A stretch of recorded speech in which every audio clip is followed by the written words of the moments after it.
어제 국회 법사위에 서울고등법원 또 서울중앙지법 등의 감사에서는요. 민주당 이재명 대표가 받고 있는 각종 재판이 도마 위에 올랐습니다.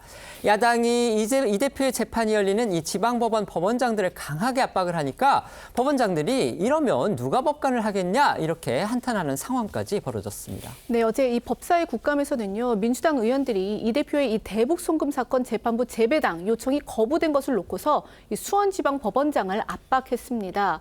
앞서 전현희 의원은 이 쌍방울 대북 송금 사건 재판에서 이화영 전 부지사에게 징역 9년 6개월을 선고한 수원지법의 이 신진우 판사가 이재명 대표에게 불리한 예단을 가지고 있다라면서 이 대표의 재판을 맡는 것이 적절하지 않다 이렇게 이 공정성에 의문을 제기하기도 했습니다. 주요 법원장들은 이 대표의 선거를 앞두고서 가열되는 이른바 장외, 그러니까 정치권 안팎 인사들의 공방에 대해서 우려를 표했습니다. 그러면서 판결을, 그러니까 판사들을 믿고서 존중해달라 이렇게 정중히 요청했습니다. 네, 윤준 서울고법원장은 이 대표 지지자들이 재판장 탄핵을 추진하는 것에 대해 법관 입장에선 상당히 비감한 생각이 든다며 법원을 믿지 못해 압력으로 비칠 행동을 하면 누가 앞으로 법관을 하고자 하겠냐. 그런 행태들은 삼가기를 정말 간곡히 부탁한다고 요청했는데요. 김정중 서울중앙지법원장도 이 대표의 형사사건 선고에 대해 담당 재판부가 권력이나 여론에 영향을 받지 않고 증거와 법리에 따라 공정하게 판단할 것이라며 사건 당사자나 이해관계인 또 국민께서 법원의 역할을 믿고 존중해 주시길 바라는 마음이라고 말했습니다.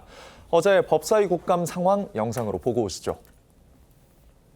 신진우 판사는 이화영 전 부지사 재판에서 쌍방울 대북 송금이 이재명 대표의 방북을 위한 비용이다라는 사실을 인정을 했습니다.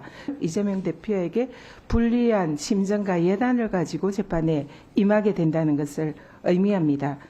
이렇게 주장하시는 거 우리 법원장님의 입장에서는 이것이 재판의 소추에 관여할 목적이라고 느껴지십니까? 그런 부담이 느껴지시지 않으세요? 예, 제가 말씀드리기 적절하지 않은 사안인 것 같습니다. 법관 입장에서는 상당히 비감한 생각을 하고 있습니다. 법원을 믿지를 못하시고 자꾸 이런저런 압력으로 비춰질 수 있는 그런 행동을 해주시면 누가 앞으로 우리 후배들이 누가 법관을 할 생각을 누가 하겠습니까? 그런 행태들은 좀 삼가해 주시기를 정말 간곡히 부탁드립니다. 민주당 의원들이 이제 이재명 대표 재판부에 대해서 좀 압박성의 그런 질문들을 쏟아내니까 주요 법원장들이 이렇게 되면 누가 법관을 하겠느냐 이제 좀 더 구체적으로 이제 그 해당 재판부에 대한 탄핵 주장 이거는 뭐 의원들도 일부 있지만 이재명 대표의 강성 지지자들이 장외에서 주로 하고 있는 거죠. 그 부분에 대해서 주요 법원장들이 이렇게 되면 누가 법관하겠느냐 이러면서 한탄을 좀 했습니다. 어떻게 들으셨습니까?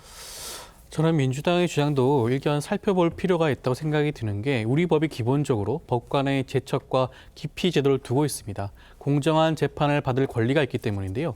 불공평한 재판이 있을 우려가 있을 경우에는 법관을 기피하게 되어 있죠. 물론 지금 이재명 대표가 기피 신청을 한 것은 아니지만 재배당 요구도 그 연장선에서 살펴봐야 되지 않을까 싶습니다. 지금 이미 이화영 전 부지사에 대한 재판에 대해서 중형을 선고한 판사가 다시 한번 대북 송금 사건, 이재명 대표에 대한 대북 송금 사건을 맡게 되었는데 사실 그 형사재판에서는 증거 인부 절차라는 게 있습니다. 피고인이 증거에 대해서 동의하거나 부동의하는 절차가 있는데요. 지금 신진호 판사의 경우에는 이미 이화영 재판을 통해 가지고 각종 증거를 이미 다 확인한 상태입니다. 그렇다고 한다면 그 결론에 있어서 지나친 예단과 편견을 가질 가능성이 굉장히 높다고 할 수 있죠. 그렇다고 한다면 재배당에 대해서도 법원이 괜한 오해를 사지 않도록 한 번 더 심각하게 고민할 필요가 있지 않나 생각이 듭니다. 네.